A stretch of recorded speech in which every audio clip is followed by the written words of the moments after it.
पाकिस्तान में बहुत जल्द तख्ता पलट हो सकता है। इमरान खान को कुर्सी से हटाकर पाकिस्तान के सेना प्रमुख कमर जावेद बाजवा मुल्क पर राज कर सकते हैं। इसके पीछे वजह यह है कि इमरान खान लगातार बाजवा के खिलाफ साजिशें रच रहे हैं, जबकि बाजवा को इमरान की साजिशों की भनक लग चुकी है।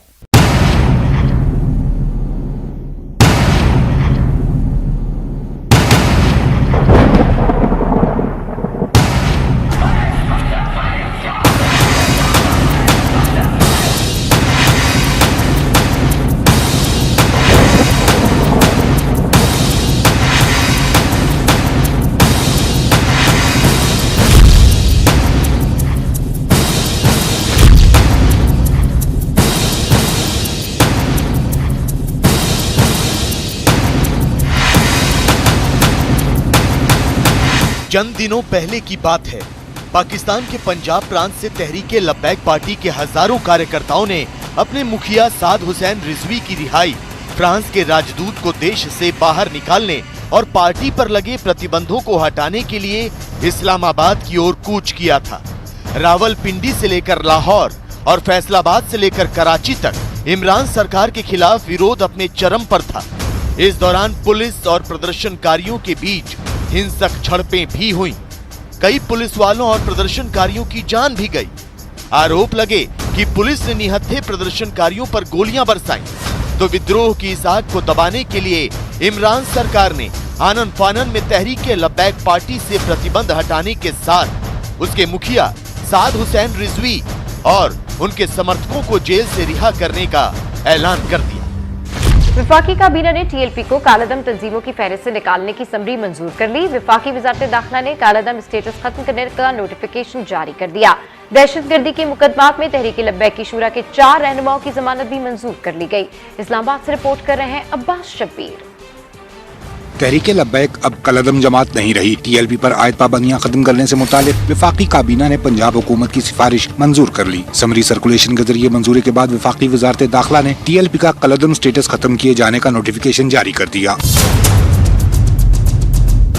तहरीके लब्बैक के कट्टरपंथियों के सामने इमरान खान के सरेंडर करने के बाद मामला बहुत हद तक शांत हो चुका है, लेकिन इस मामले से जुड़े कुछ फैसलों पर इमरान खान और उनके सिपह सालार कमर जावेद बाजवा के बीच तलखी बढ़ती जा रही है। इतनी कि पाकिस्तान में इस बात की चर्चा जोरों पर है कि किसी भी वक्त कमर जावेद बाजवा इमरान सरकार के खिलाफ विद्रोह का झंडा बुलंद कर सकते हैं। पाकिस्तान के अखबार डॉन की एक रिपोर्ट के मुताबिक इमरान खान ने टीएलपी के प्रदर्शनकारियों के खिलाफ बल प्रयोग की मंजूरी दी थी, लेकिन पाकिस्तान की सेना इमरान सरकार के इस फैसले के खिलाफ थी। सरकार के इस फैसले पर चर्चा के लिए कमर जावेद बाजवा ने 29 अक्टूबर को राष्ट्रीय सुरक्षा समिति की बैठक बुलाई। बैठक में बाजवा ने कहा कि अगर प्रदर्शनकारियों पर गोलियां चलेंगी तो इसके गंभीर नतीजे होंगे। सरकार अगर इन संभावित नतीजों के बावजूद अपने फैसले पर टिकी है तो इसकी जिम्मेदारी भी वही ले। लेकिन सबसे ज्यादा गौर करने वाली बात ये कि राष्ट्रीय सुरक्षा समिति की इस अहम बैठक में इमरान खान ही शामिल नहीं हुए। आप समझ रहे हैं कि प्राइम मिनिस्टर ऑफ पाकिस्तान कौमी सलामती कमेटी के इजलास में ना जाकर उसकी वजह से उसकी इफादियत कम हो रही है। तो जो भी अभी फैसला कर रहे हैं, चाहे वो टीएलपी के बारे में आप कर रहे हैं, चाहे वो टीटीपी के बारे में कर रहे हैं, देखिए इससे सिर्फ पीटीआई तो इफेक्ट नहीं है, इससे चंद लोग तो इफेक्ट नहीं है, ये तो कौमी सतह पे इन सारे मामलात का आपकी नेशनल लाइफ पे असर है इसका। तो अगर वजीर आजम नहीं आते तो इस दिस मीन के प्राइम मिनिस्टर की पॉलिसी कोई नहीं है, सारा काम वही करते हैं, तो मैसेज तो बड़ा अजीब सा आ रहा है इससे।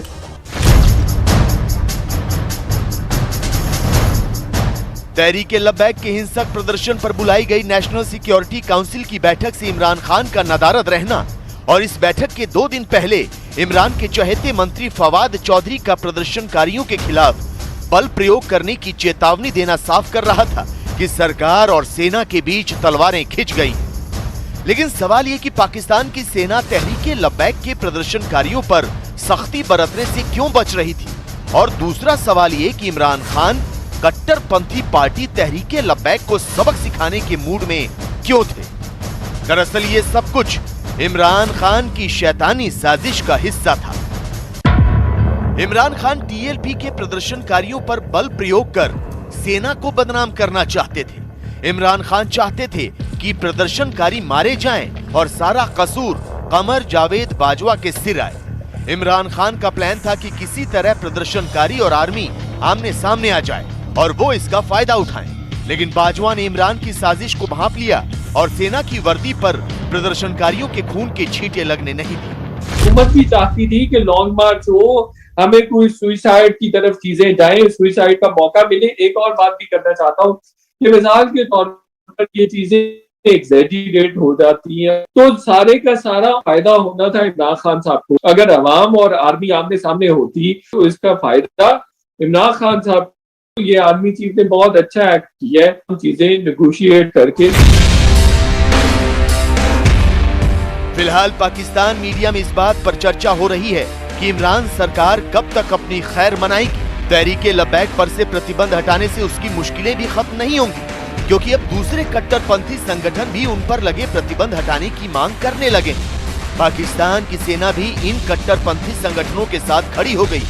ऐसे में इमरान खान के पास दो ही विकल्प हैं, या तो वो सेना के सामने हथियार डाल दें, प्रधानमंत्री की कुर्सी छोड़ दें, या फिर उसकी कठपुतली बनकर काम करें। क्योंकि नए ISI चीफ की बहाली, तालिबान से जुड़े फैसलों से लेकर तमाम मुद्दे अब कमर जावेद बाजवा को उनकी मुखालफत के लिए मजबूर कर चुके हैं। इमरान के लिए बाजवा बड़ी मुसीबत बनते जा रहे हैं, तो दूसरी तरफ इनके सलाहकार भी इन्हें बेइज्जत करने का मौका नहीं छोड़ते। इमरान के मजहबी मामलों के सलाहकार ने महिलाओं के ऊपर एक ऐसा बयान दे दिया जिसकी चर्चा पूरे पाकिस्तान में हो रही है, और वहां के लोग इमरान से ये पूछ रहे हैं कि इमरान खान अपने इस महिला विरोधी सलाहकार के खिलाफ कब और एक्शन लेंगे।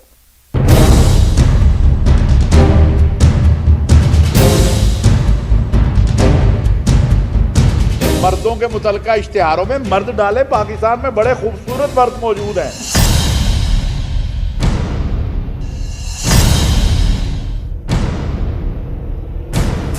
ये है पाकिस्तान की उलेमा काउंसिल के प्रमुख ताहिर महमूद अशरफी।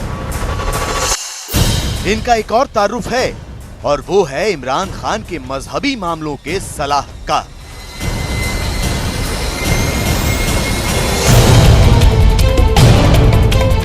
पाकिस्तान के वजीर आजम इमरान खान ने 22 अक्टूबर 2020 को इन्हें अपना मजहबी मामलों का सलाहकार नियुक्त किया था।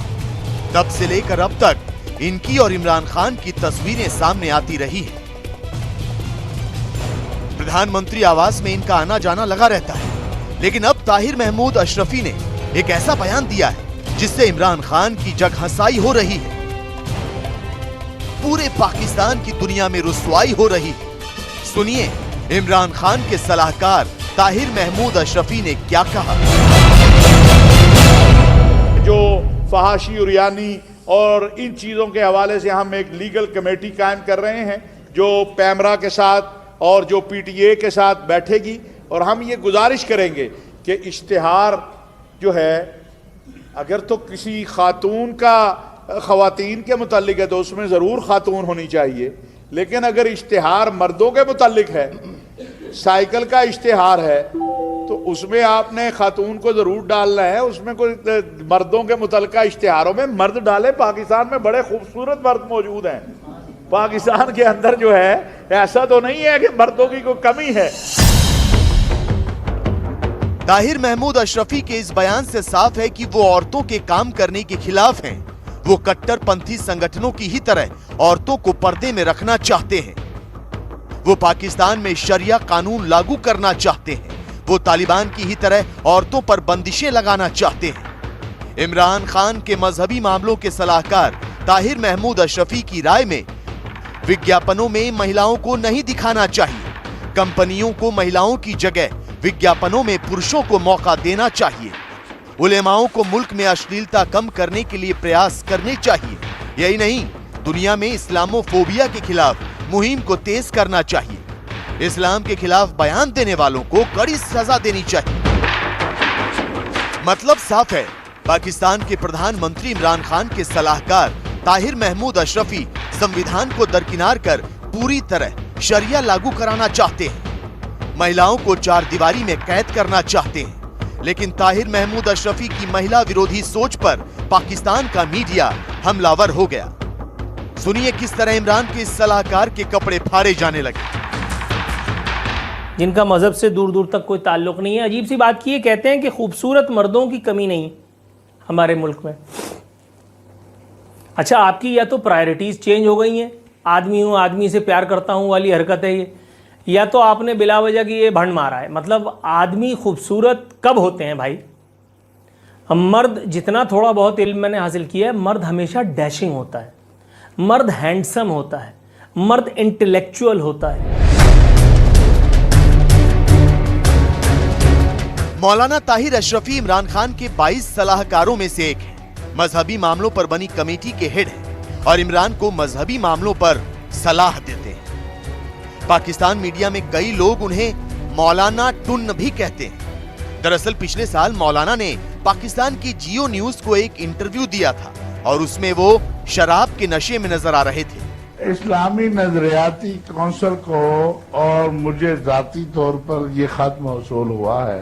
तो कुछ साल पहले लाहौर में उन्हें गाड़ी में शराब पीते हुए पकड़ा गया था। हालांकि इसके बावजूद इमरान खान ने उन्हें मजहबी मामलों का सलाहकार बना लिया और अब वही सलाहकार उनकी इंटरनेशनल बेइज्जती करवा रहा है।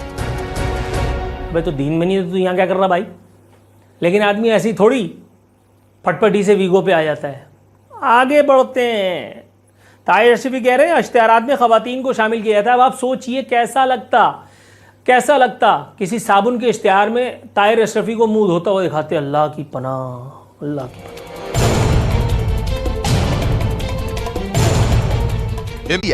अब इमरान का ये मजहबी मामलों का सलाहकार उन्हें जलील करने पर आमादा है। तो वहीं पाकिस्तान की आवाम सवाल पूछ रही है कि क्या मौलाना के महिला विरोधी सोच से खुद खान भी इत्तेफाक रखते हैं? और अब बात चीन की। चीन ने अपने एक अत्याधुनिक लड़ाकू विमान को सेना में शामिल करने के लिए पहला कदम आगे कर दिया है। इस अत्याधुनिक विमान में ऐसी खूबियां हैं कि अमेरिका में भी इस पर मंथन हो रहा है। ड्रैगन की इस डरावनी उड़ान के बारे में जानने के लिए देखिए हमारी ये स्पेशल रिपोर्ट।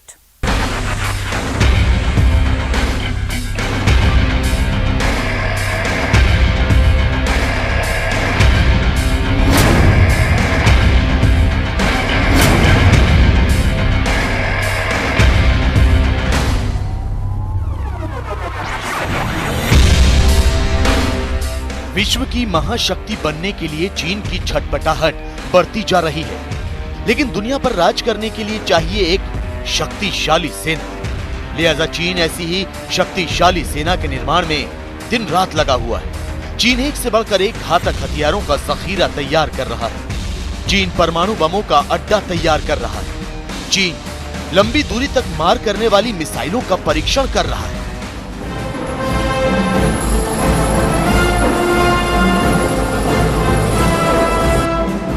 चीन समंदर के नीचे दबे पांव दुश्मन को तबाह करने वाली पनडुब्बियां बना रहा है। चीन की People's Liberation Army super power America को पीछे छोड़ने के लिए लगातार अपनी ताकत में इजाफा कर रही है और अब चीन एक ऐसा लड़ाकू विमान अपने बेड़े में शामिल करने जा रहा है जो दावों के मुताबिक अमेरिका की भी परेशानियां बढ़ा सकता है। चीन के सरकारी अखबार ग्लोबल टाइम्स ने दावा किया है कि चीन का J-16D लड़ाकू विमान युद्ध जैसी स्थितियों के लिए पूरी तरह तैयार है। लड़ाकू विमान J-16D को असल युद्ध की स्थितियों का सामना करने के लिए ट्रेनिंग पर भेजा गया है। ये विमान चीन के J-20 स्टेल्थ लड़ाकू विमानों के साथ मैदान में उतरेगा। ग्लोबल टाइम्स के इस दावे से भारत और अमेरिका की चिंताएं बढ़ गईं। इससे दोनों देशों के सुरक्षा तंत्र पर खतरा मंडराने लगा है। J-16D लड़ाकू विमानों की उड़ान से पूरी दुनिया सावधान हो गई है। चीन अपने हवाई अटैक्स को बगैर दर्शाए अचानक हमला करने की काबिलियत रखता है। यही कारण है कि अमेरिका इसके ऊपर सख्त निगरानी रख रहा है। चीन ताइवान और साउथ चाइना सी को लेकर के एक तरीके से अमेरिका को मैसेजिंग दे रहा है कि वो ताइवान में दखलंदाजी ना करे। आज चीन बताना चाहता है कि उसके पास इस तरह के एक जबरदस्त कॉम्बिनेशन है J-16D और J-20 जिसके द्वारा वो एयर सुपीरियरिटी जहां चाहे वो हासिल करने की काबिलियत रखता है। अब सवाल ये कि आखिर J-16D लड़ाकू विमान की क्या खासियत है? इस फाइटर जेट से अमेरिका और भारत की चिंताएं क्यों बढ़ गई हैं? इससे भारत और अमेरिका का सुरक्षा तंत्र कैसे प्रभावित होगा? तो आपको बता दें कि चीन का ये फाइटर जेट दुश्मन के रडार को जैम कर सकता है। इस लड़ाकू विमान में इलेक्ट्रॉनिक सर्वेलेंस और रडार जैम करने वाले उपकरण लगे हुए हैं। इसके अलावा इसमें हवा से हवा में मार करने वाली कई आधुनिक मिसाइलें भी लगी हैं। चीनी वायुसेना का J-16D विमान J-20 के साथ मिलकर दुश्मन की सेना पर भारी पड़ेगा। ये लड़ाकू विमान दुश्मन के अर्ली वार्निंग सिस्टम को बंद कर देगा और रडार को जैम कर देगा, जबकि J-20 खुद ही स्टेल्थ तकनीक से लैस है और वो दुश्मन पर धावा बोल देगा। ऐसी स्थिति में ये दोनों विमान मिलकर दुश्मन के ऊपर सटीक हमला कर सकते हैं। मतलब ये कि दुश्मन को जवाबी कार्रवाई का मौका भी नहीं मिलेगा। J-16D न्यू इलेक्ट्रॉनिक एयरक्राफ्ट, जिसको चीन ने इस साल शुरुआत में एयर शो में दर्शाया था, अब उसने J-20 still 5th generation aircraft के साथ युद्ध अभ्यास कर रहा है। ये जो कॉम्बिनेशन है एक वाकई जबरदस्त कॉम्बिनेशन है, जिससे चीन जो है एयर सुपीरियरिटी हासिल कर सकता है। ये जो J-16D है twin seater twin engine multi role aircraft, जिसमें इलेक्ट्रॉनिक वॉरफेयर के पॉड्स लगे हुए हैं, दुश्मन के कम्युनिकेशन और रेडार्स को जैम करने की काबिलियत रखता है।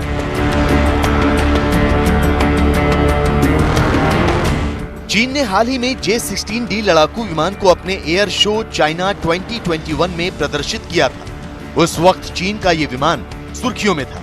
अब चीन ने भारत से जारी तनाव के बीच अपने सबसे आधुनिक J-16D लड़ाकू विमान को युद्धाभ्यास में उतार दिया। चीनी वायुसेना का J-16D इलेक्ट्रॉनिक वॉरफेयर विमान युद्ध की ट्रेनिंग कर रहा है। चीन की योजना इस विमान को जंग के मैदान में उतारने की। ऐसे में भारत के 270 लड़ाकू विमानों और 68 ग्राउंड अटैक फाइटर जेट को तैयार रहना होगा, जबकि अमेरिका के साथ मिलकर J-16D लड़ाकू विमान का तोड़ ढूंढना होगा।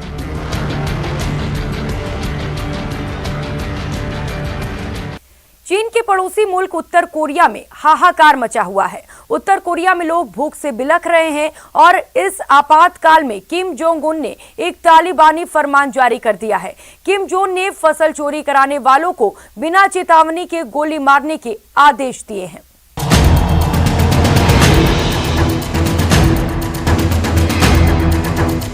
किम का गोली मारने का फरमान।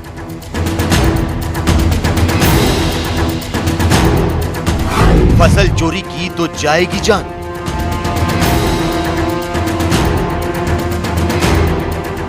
तबाही मचाने वाले हथियारों, बारूद बिछाने वाली मिसाइलों और ऐश की जिंदगी गुजारने के लिए पानी की तरह पैसे बहाने वाले किम जोंग उन का देश उत्तर कोरिया सिसक रहा है। उत्तर कोरिया के राष्ट्रपति किम जोंग उन की आंखों के सामने जनता भूख से बिलख बिलख कर दम तोड़ रही है।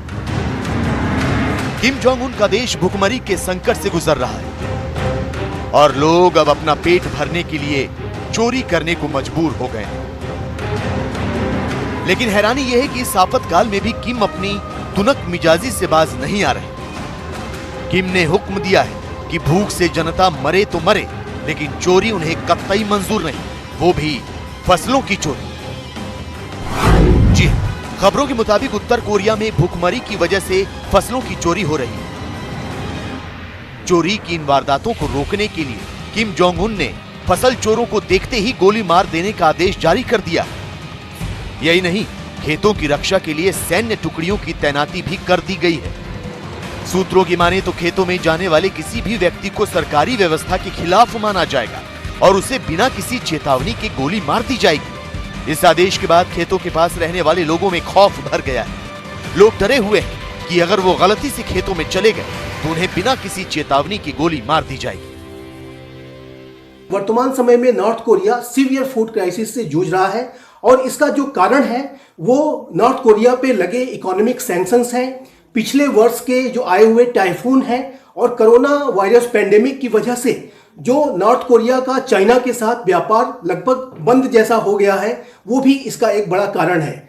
नॉर्थ कोरिया की इकोनॉमी चाइना के ऊपर 90% डिपेंडेंट थी, लेकिन कोरोना की पैंडेमिक की वजह से नॉर्थ कोरिया और चाइना के बीच का व्यापार 85% तक कम हो गया है और जिसकी की वजह से चाइना से नॉर्थ कोरिया को जो ट्रेड का सपोर्ट, खाद्यान्न का सपोर्ट नहीं मिल पा रहा है। कोरोना वायरस की वजह से उत्तर कोरिया ने जनवरी 2020 में चीन के साथ व्यापार बंद कर दिया था। उत्तर कोरिया और चीन की सीमा लंबे समय से बंद है, जिसकी वजह से देश में खाने पीने की चीजों की कमी हो गई, जिसका नतीजा ये हुआ कि इस साल उत्तर कोरिया में कई लोगों ने भूख से दम तोड़ दिया और अब तो उत्तर कोरिया में भूख की समस्या विकराल हो चुकी है। लोग इसकी तुलना 1994 से 1998 के दौरान पड़े विनाशकारी अकाल से कर रहे हैं। ऐसे में लोगों को जिंदा रहने के लिए खाना चाहिए और जब खाना नहीं मिलेगा तो चोरी की वारदातें बढ़ेंगी, लेकिन इसकी सजा मौत कैसे हो सकती है? अनाज के बदले गोली क्यों? इस स्पेशल शो में फिलहाल इतना ही। खबरों का सिलसिला जारी है, आप बने रहिए हमारे साथ। नमस्कार।